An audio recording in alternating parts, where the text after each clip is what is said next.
Welcome to this very special edition of the KJ Masterclass Live, the show which ensures that you profit from your time spent here with experts, either through their insights, information, or simply learning from them. And today we have with us Stuart Perrin, is a spiritual master of Kundalini Yoga, has been teaching around world for over 40 years. He's an author. We'll talk about that. He's a direct student of Rudi, and he has taught, as I said, taught Kundalini and Rudra meditation for over 40 years. We'll learn how to access ancient tools for modern well-being, how to transform life's tension into joy with meditation. Welcome to the show, Stuart. Thank you. Thank you for having me here. You are welcome. Welcome to the show, Stuart. Welcome to India in this online form. And I'm sure not just in India, but a lot of people across the globe will benefit from what we are going to talk right now. We'll talk about how one can transform life's tensions into joy with meditation. We'll focus on this. But before that, let's talk a bit about your journey, your background, so that people know who they are listening to. My journey, my spiritual journey began when I was 16 years old. It began in a very difficult situation, very traumatic situation that forced me to re-examine myself. When I was 16 years old, my father died. And, when I came to see him in the hospital, he was in a coma, shaking, 106 degrees fever. I had never seen him like that. And it was very shocking to me. And I remember just before he died, maybe hours before he died, I went into his hospital room. And my father was lying in his bed in a state of deep calm and serenity. It's like he had let go of everything in the world. I had never seen him so calm in my life. And I stepped out of his room for a minute and I met his nurse. And she told me something that all these years later have stayed with me. To her experience, just before people die, before they leave the world, they enter a state of serene calm, a state of serenity. And you can look in their eyes, you can see 1,000 miles. I mean, even in my father's room, the room was full of light. And it shook me to the core of and the first question I asked myself, why did my father have to wait 49 years to experience this 15 minutes or 2 hours before he died? And it completely transformed my life. I was, a pretty smart kid. I was a pretty good basketball player. I thought I'd get scholarships to college and become a doctor, a lawyer, or something of that nature. And it transformed me. And I went on a journey that lasted 9 years, looking for somebody who could teach me how to get rid of the confusion inside myself, to get rid of all the chaos, the nervous energy, the tension. And I went half around the world looking for this person. Actually, I was on my way to India on every trip, trying to find a Swami or somebody over there that could teach me this.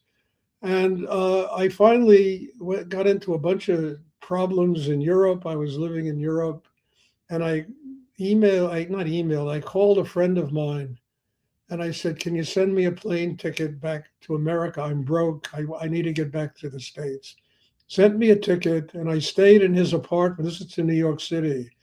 Stayed in his apartment. I was living on the floor of his apartment, basically. And he said to me one day, let's go out and have, some dinner. I said, great. There was a Mideastern restaurant in Greenwich Village we used to like to go to. So we went down and we were walking on 7th Avenue South in Greenwich Village. And we walked past an Oriental art shop. And we're looking in the window, and there are all these Buddhas and Tonkas and Krishnas and, Shivas and all kinds of art from the East. And a friend of mine said, well, you love this stuff. Why don't we go in and take a look? And I said, Charlie, I'm broke. What am I going to do in there? This stuff is he said, it doesn't cost to look. We walked into this gallery, and standing in the middle of this gallery was Rudi. And I was attracted to him like a magnet. And he started showing me photographs of himself studying with a teacher in India. He started, and he started telling me about his meditation and his classes. And he said to me, Stuart, if you want to study with me, come back here tomorrow at 5 o'clock. When I left his gallery, I said to this friend of mine, I don't know what happened there. I said, but I got to go see this man again. So we went out and had dinner, and show you how thick people are, like I was. We went out and had dinner, went back to his apartment. We're walking up the stairs. Now, this man lived in, what was one of those $40 a month apartments when I was younger. Bathtub in the kitchen, toilet in the hall, and it was a tenement, basically. We met a guy in the hallway who said, how would you like to come in and have some tea? So we said, oh, great, So we went into his apartment. The man it was like a museum. He had maybe a $500,000 Oriental art collection in this apartment in a tenement in New York City. I said, where did you get this stuff? He said, well, there's a guy in Greenwich Village named Rudi, who I met an hour before. And I said, oh my God, Stuart, the gods are talking to you. Once in your life, listen. So I went down and I met Rudi the next day. He showed me the breathing technique for his meditation classes. And it was exactly what I had been looking for. Somebody who didn't just tell me love, peace, and eat vegetables. Somebody who said, here is a way of transforming your inner life, building a chakra system inside yourself that will be strong enough to transform the tensions, the anxieties, all the fears, all the things that go into something, into an open heart, into love, into joy. And I could not believe what I was hearing. I said, my God, I've been looking 9 years for this person. And went half around the world, and I found him in my hometown in New York City, where I was born. So that's how I began to do meditation with Rudi. I had not studied really, but I had been to swamis and rishis and priests and rabbis and all kinds of spiritual teachers. And they would tell me all these things. And I would say, but how do I get my mind to shut up? How do I get my emotions to get quiet? How do I master my sexual energy so I don't walk around, crazy about sexual things all the time? I said, how do I do that? And I never got an answer until I met Rudi, until he taught me about this chakra system, which is the key to mastering inner chaos. Learning how to get balanced inside, learning how to get the mind quiet, learning how to get the emotions quiet, learning how to use your energy in a conscious way, learning how to get your heart open. And, people think that, all the power in a human being is up here. All the chaos in a human being is up here. A lot of tension, a lot of insecurity, a lot of problems. The real power is in a chakra that is right below the navel. Third chakra. The Japanese call this the hara, the Chinese the tatien, and it's the center of balance, it's the rootedness, it's the power inside a human being. And it's necessary to develop that chakra in order to open the rest of your system. We need inner strength. We need that power that enables us to do it. Because I learned also in doing this meditation that I practice, there are 3 elements. There's karma, there's life. We have to live in the world. We have to act in the world. We have to deal with the tensions and problems of life. As we all know, life is an extremely powerful thing. It drives people crazy. People can't get on top of it. And they constantly trying to adjust it and move it around and figure it out. And it never works. You understand? And that powerful thing called karma is something we have to learn to master. We need the strength inside ourselves to do it. The second element is spirit. In the Bhagavad Gita, when Krishna reveals himself to Arjuna, it's as if the light of 1,000 suns suddenly appear in the sky. This is energy beyond all human comprehension. Spirit isn't some hors d'oeuvre that we can eat, before we take the meal. It is a powerful energy. We need to be very strong inside in order to receive that spiritual energy. The third element is Kundalini. Kundalini is the pathway to enlightenment. And if we don't, and it's a powerful energy also, and if we don't build the strength inside ourselves, the spirit can just burn us alive. Kundalini can burn us. We need to have this grounding, the strength. That strength is located in the chakra right below the navel at the core of a human being. And the meditation the meditation I learned from Rudi taught me how to build that chakra. And in building that chakra, I was then able to open my heart, quiet the throat, have a quiet mind, able to converse and interact with my karma, with life in a conscious way, feeling compassion, feeling love, feeling humility about the opportunity to live in the world and do service in the world. And all of this stuff becomes possible. But we need to have roots. A healthy tree needs to have roots.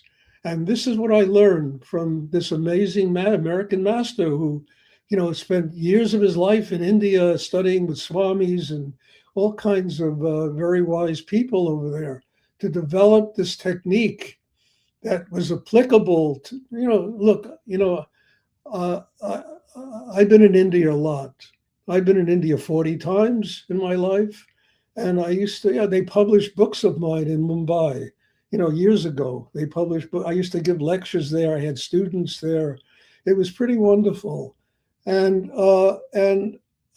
my teacher, Rudi, took the amazing wisdom of Hinduism and Buddhism and used it in a way where he transformed it to living in the kind of world that we live in today.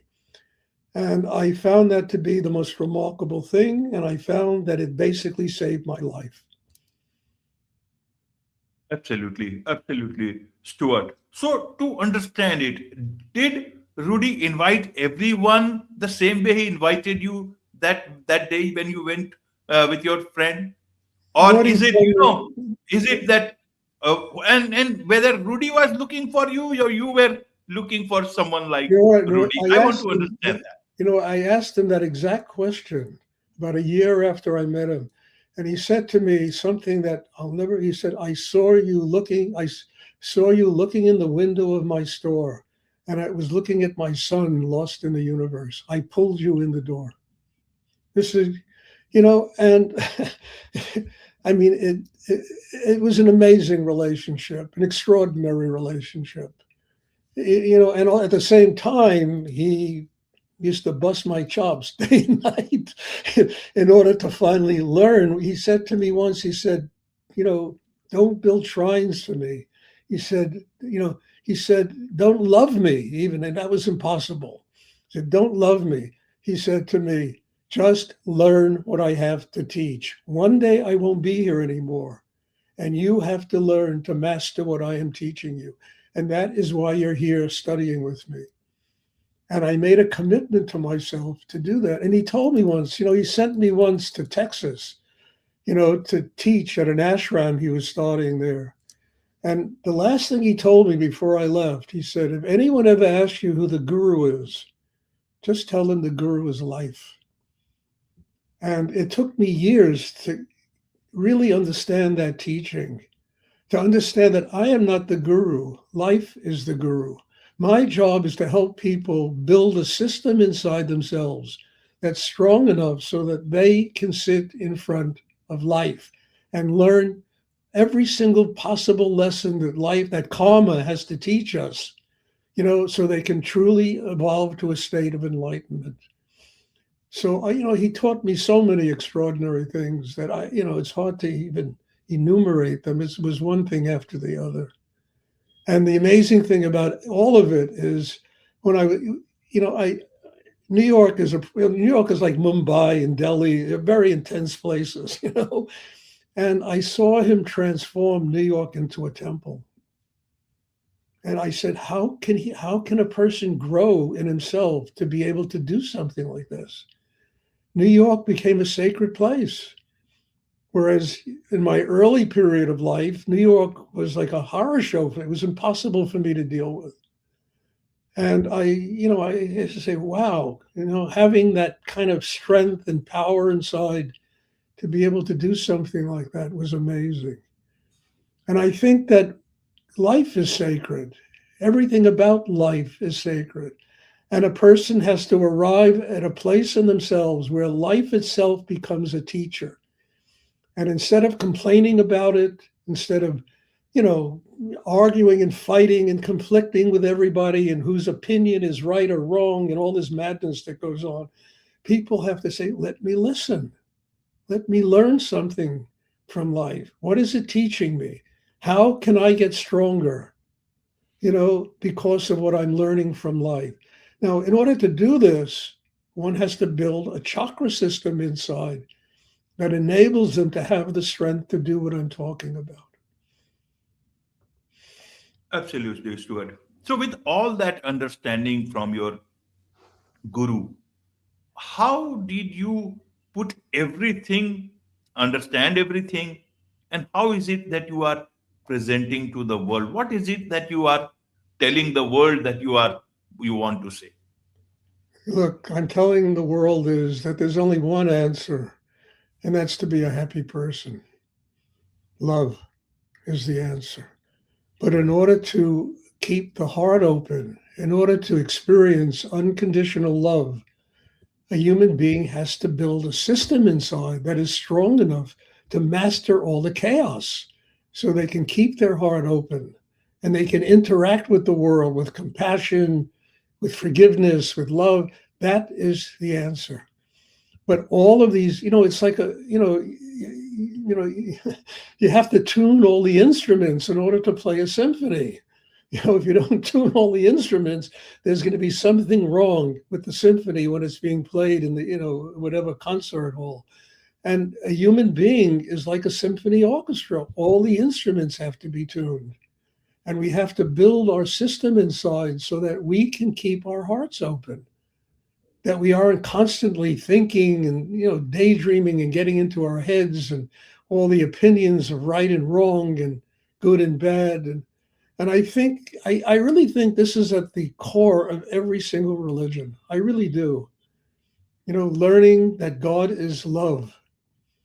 But our covenant with a higher energy is to build a system that makes it possible.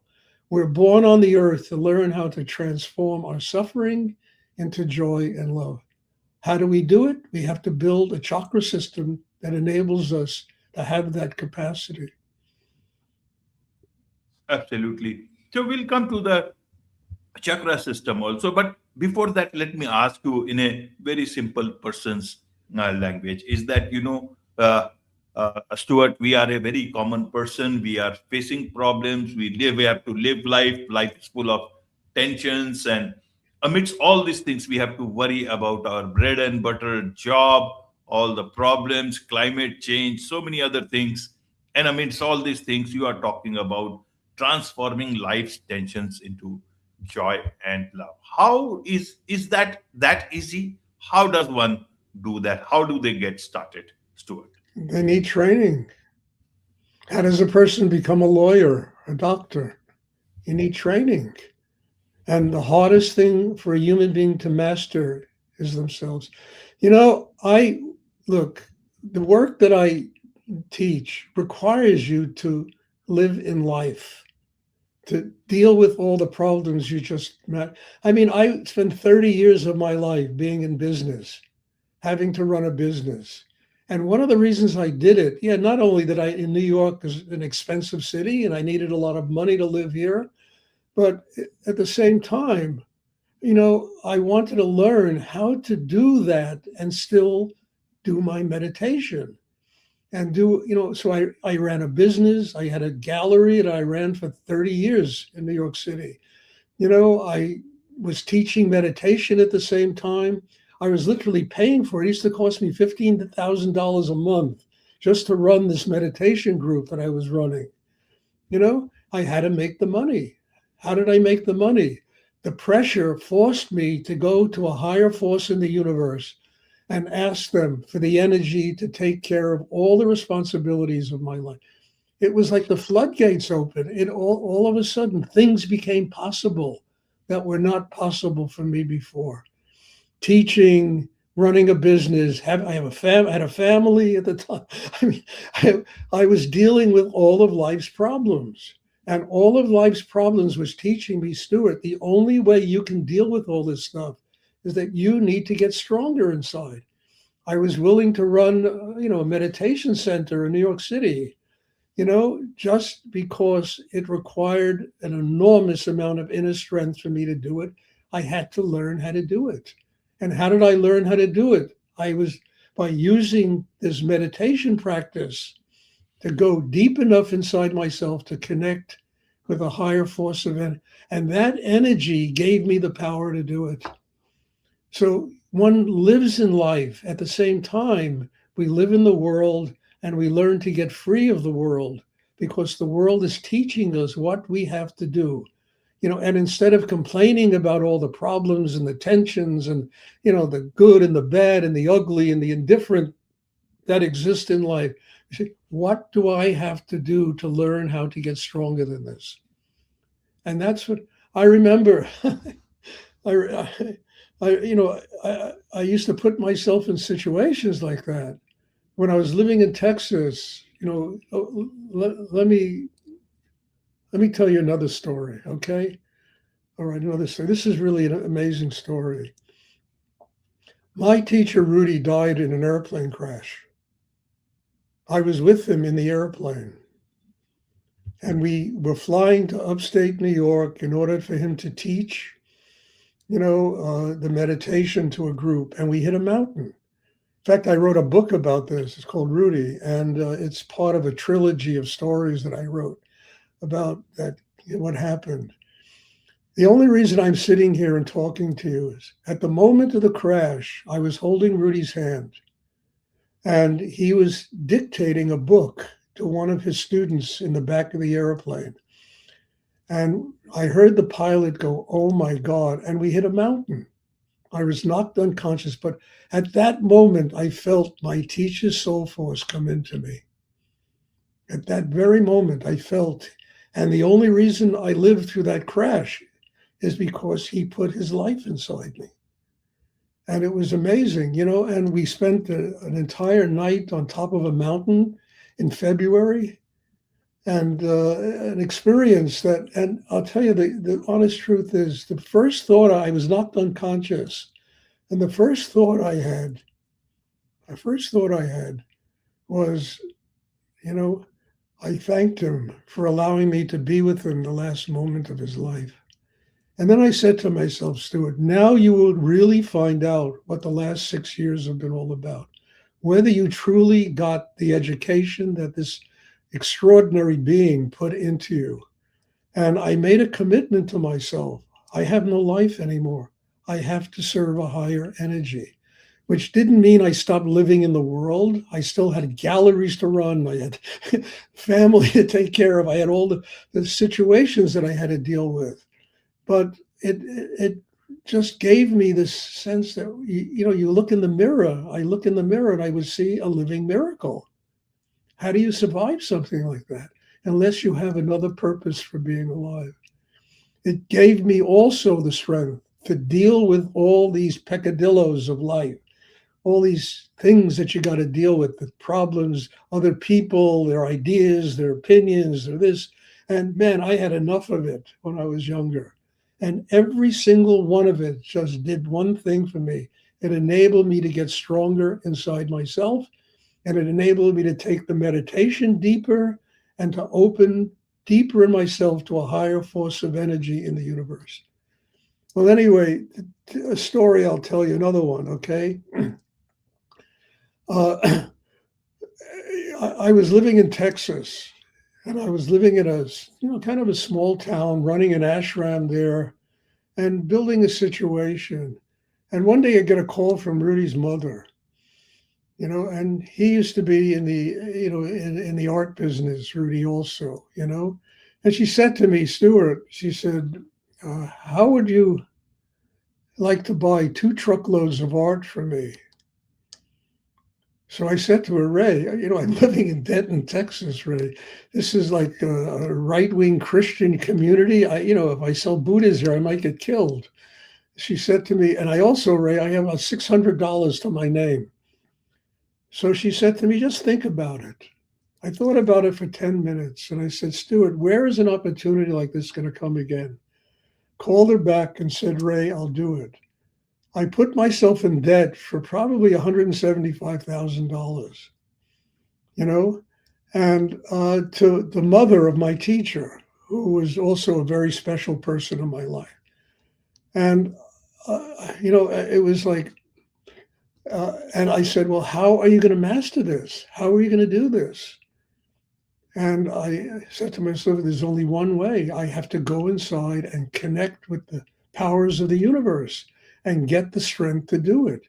Well, I did it. And then that thing I did with her, it eventually enabled me to move back to New York City. So I came back to New York City. I had a gallery, I opened a gallery that looked like it was there 20 years, and I started doing business and supporting myself there and running a meditation center in New York City. So you never know how life works for you if you want to use it consciously, to make it work for you. I mean, $175,000 at that time was probably about $1.5 million today. With the same money, with inflation and all the other stuff going on in the world.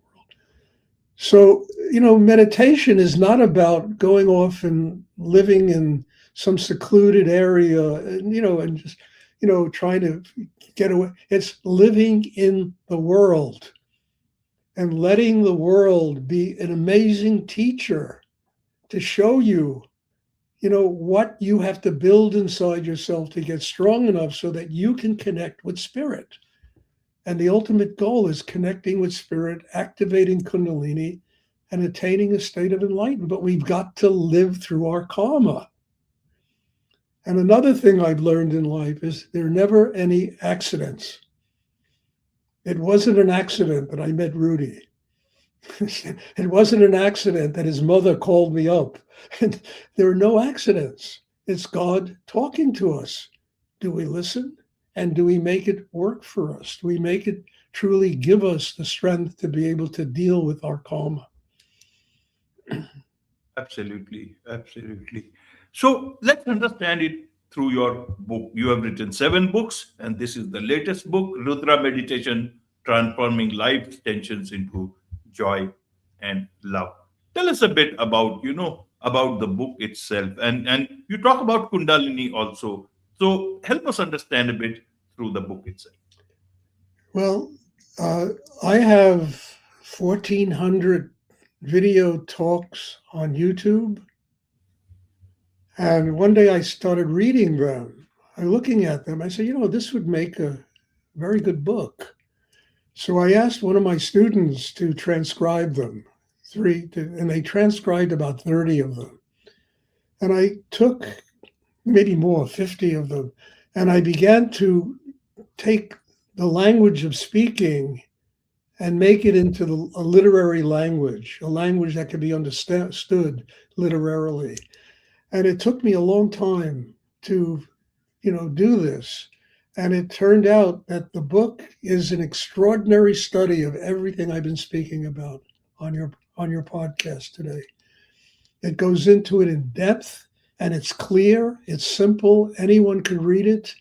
It starts out with my experience with my father, about how I began on the spiritual path, and then it takes you through the spiritual path with interjecting wisdom and knowledge and all kinds of, things that are important for one to learn to have a spiritual life, as well as being kind of a memoir of how I went through all of this and how I learned all of this in my life. And I think it's the best book. I've written a lot of books. I've written probably a dozen books. And I think this one is probably the best book I've ever written. And we're doing an Audible version of it soon. And it can be gotten on, Amazon, I think anywhere in the world practically. I think they have outlets in India, everywhere, So it's a book that came directly from my heart. And people have asked me this, said, did you write this book? And I said, no. Said, this book is the voice of my teacher, Rudi, is the voice of Nityananda, Swami Nityananda. Those two energies came through me, and they wrote, all I was the vehicle for it. I had learned the craft of writing. I know how to put a book together, and these higher energies came, and it was amazing. I mean, the stuff that was coming out of me was teaching me, about things I needed to learn also about my life and about growing. So it wasn't actually me who wrote this book. It was these higher forces that came through. I never thought about what I was writing. It's just this came through. I was just able to craft it and turn it into something that was very legible and very readable for people. So this was, it was an extraordinary experience writing that book. Extraordinary. And do I understand it? No. Am I grateful I can be used that way? Yes, I am very grateful. And am I grateful that I can be a servant to a higher energy in the universe? Yes. I remember once there was a Swami in America giving a talk, and he said something I'll never forget. He said, if you worship the Swami is God. You worship the Swami, you will become enlightened.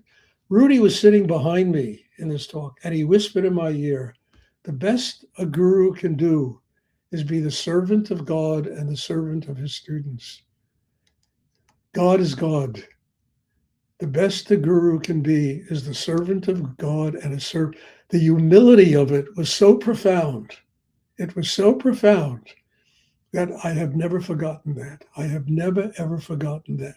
My job is not to be God. My job is to serve the people in my life and to serve the higher energy in the universe. Be a vehicle through which all of that flows. That's how the book was written. That's exactly how it was written.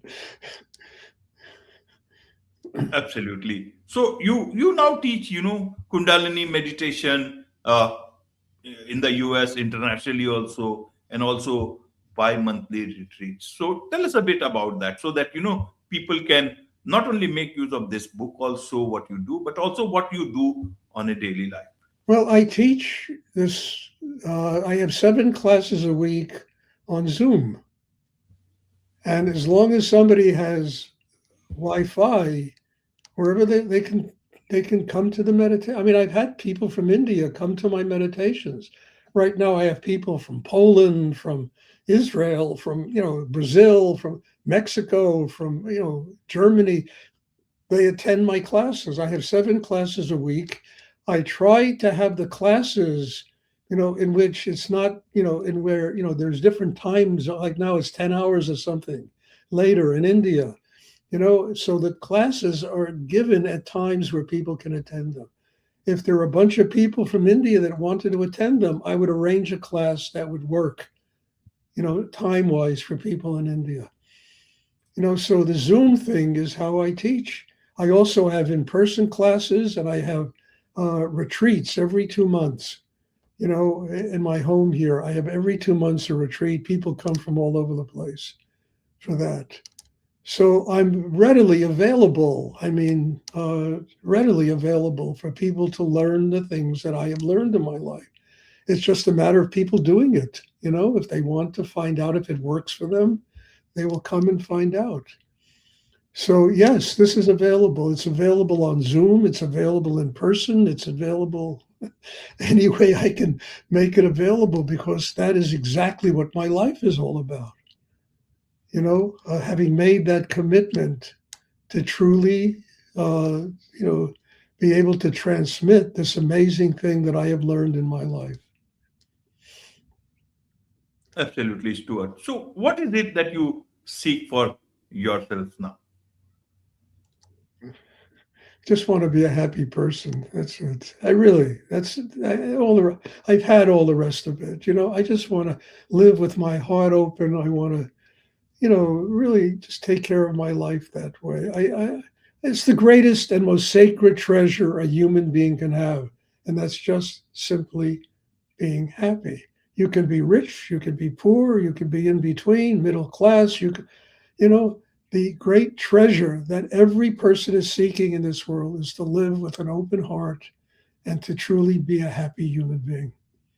And I've had a lot of money in my life. I've lived in great places. And, I've also lived on the streets. I've had both of it. Neither one of them made me happy. When I was making tons of money, all I thought about was making more money. That's all you think about. So, and I began to realize, Stuart, that's not what you're here for. You're here to learn to transform all of that suffering, tension, into an open heart, to live your life with the greatest treasure life has to offer. And that's simply to be happy, to fulfill the highest levels of our humanity. People talk spiritual, but the reality is, first we have to fix our humanity. How do you fix your humanity? Love, joy, happiness, forgiveness, patience with other people, patience with yourself, learning how to become human. Once you get that down, the spiritual thing is a snap. You don't have to wear costumes and robes and all this stuff and smell from certain kind of incense. And, all of that sweetness, that love just comes out of you. It's in the center of your heart. And that's basically, I think that is the key to exactly what I want to live with the rest of my life. And then to give it to people, give it away. I'm not going to take it with me. I have to give it away to people that want to learn this. And thank you for having me here. India is one of my favorite places in the world. I just want you to know that. I just love being there. I've been there 40 times. I used to go there all the time. And I just love it. It's the energy. What was hard for me was making the trip, being on an airplane for 18 to 20 hours to get there. But once I was in India, I felt so totally at home and so totally like I must have had 10 incarnations living in India at one time. Because it's the most spectacular place. It's a wonderful place in the world. And interesting, really interesting place to be. So thank you for having me. And I really mean that. I have a lot of gratitude for you having me come here and talk to people. And also tell them that I love the country that they live in. I really do. It's done an enormous amount from my life, having been in India a lot. There is so much to learn from you, Stuart, and I'm sure a lot of people would want to connect with you, learn more from you, about your teacher, from your books. What is the best way for them to do so? Well, I have a website. It's www.stuartperrin.com. I have an email address. They can email me, stuartdperrin@gmail.com. That's my name is up here. stuartdperrin@gmail.com. I answer every email. I get them from all over the world. I try to do whatever I can to help people if they're interested in a spiritual life. And I'm easy to be in touch with. I really mean that. I enjoy being in touch with people. And, there's an Indian woman who started studying with me. She lives in the United States. And she asked some of the most amazing questions yesterday in one of my classes. And what came out of me even taught me a great deal when I answered her question. It was amazing, So yes, people can be in touch. I got an invitation from a friend of mine who lives in Mumbai to come to stay in his house and all that. And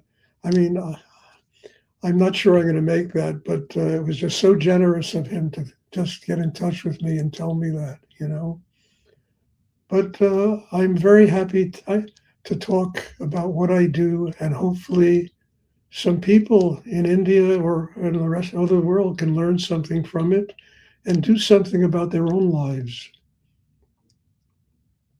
Absolutely. With this, it's a wrap on this very special edition of the KAJ Masterclass Live. Thank you so much indeed for joining. Thank you for having me. And God bless you. Thank you.